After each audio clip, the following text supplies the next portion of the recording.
Behavior challenges in kids who have a diagnosis of autism, difficult.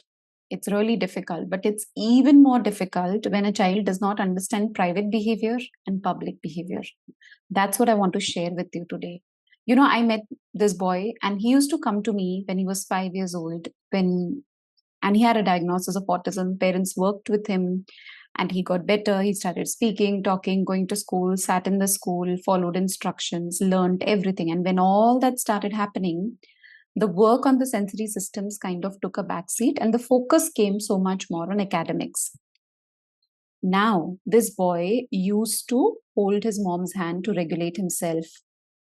If there is something around the neck, like a chain or whatever, he had this habit of fidgeting with that locket, around the neck just to regulate himself. Now, that was what was allowed by his mom.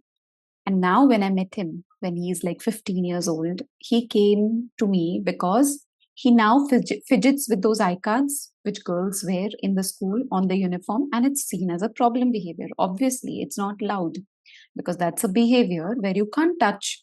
And if at this age, at 15, if mom says that he's trying to regulate himself, it won't be accepted. So these are things which are very important, which I wanted to discuss with you. If now he goes and he holds his teacher's hands because he feels stressed out, it won't be allowed because he's a big boy. This behavior would not be perceived as a coping strategy for sensory processing or whatever.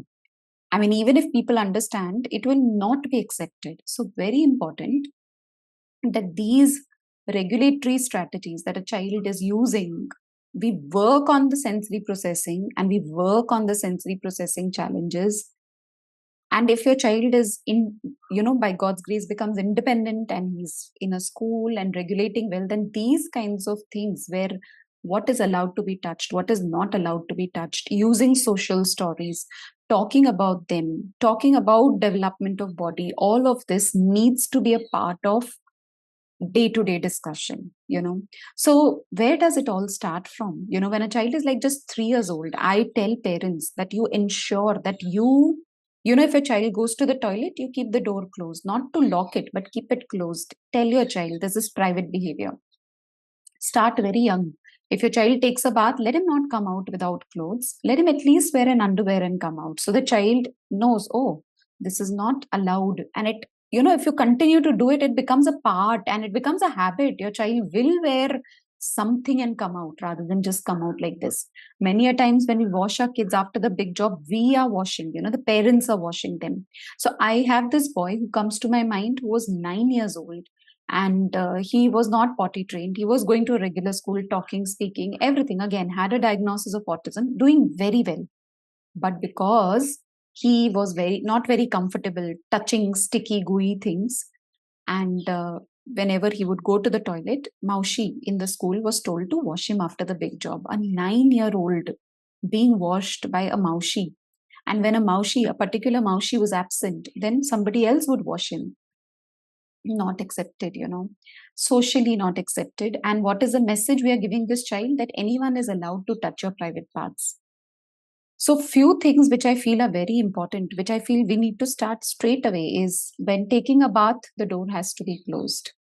After a bath, child has to wear an underwear and come out. If your child goes to the toilet, small job or the big job, for toilet or potty, we keep the door closed. We work on that the child washes himself after the big job, right from the time that your child is like 3.5, 4 years of age. Hand on hand prompt or whatever. These are important pointers. Changing clothes when you're going out has to be done with the door closed.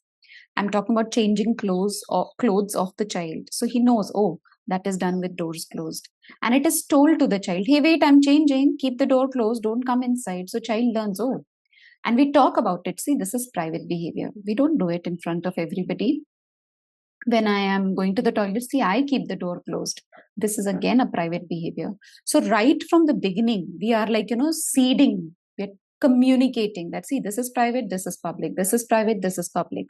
Child starts getting an understanding. So it may not be a cognitive way of teaching a child, but you're actually modeling that behavior for your child. Extremely important.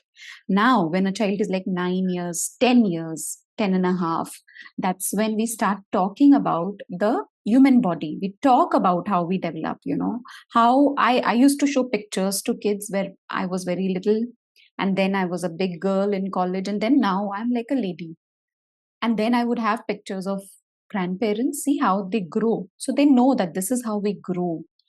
We take mom's pictures, dad's pictures. We say, see how mom was a girl and how she grew up and she became a lady. We talk about how the hair come in the axilla, how the hair come around the private parts, and how that development happens. Not explicitly, but in general, talking about it. How touching your own private parts, washing them, cleaning them, if you feel like itching, scratching, that's all done privately. These are things that I feel should be worked upon right from the beginning. So the earlier, very simple private behaviors, then talking about these kinds of private behaviors. You cannot touch others, a girl especially. So this boy that I'm talking about, he used to come out without his clothes, even at this age, after a bath. He would change in front of anybody. I've worked with a lot of boys who were very severe and had autism. They would change, they would remove their pants anywhere. That is not acceptable.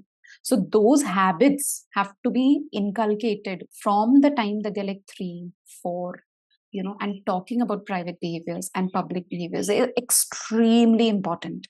Extremely important. A small tip that I wanted to give you, but it's very, very, very crucial. So I hope this information helps you. And if you have any comments related to what I spoke just now, email me to info@khushi.net.in, or write it in the comments and I will elaborate if you need more information from me. All right. And if you want to get more detailed information about what I'm speaking, I teach these in my classes. And you can visit khushi.net.in to learn more about these topics in depth. Okay. Thank you.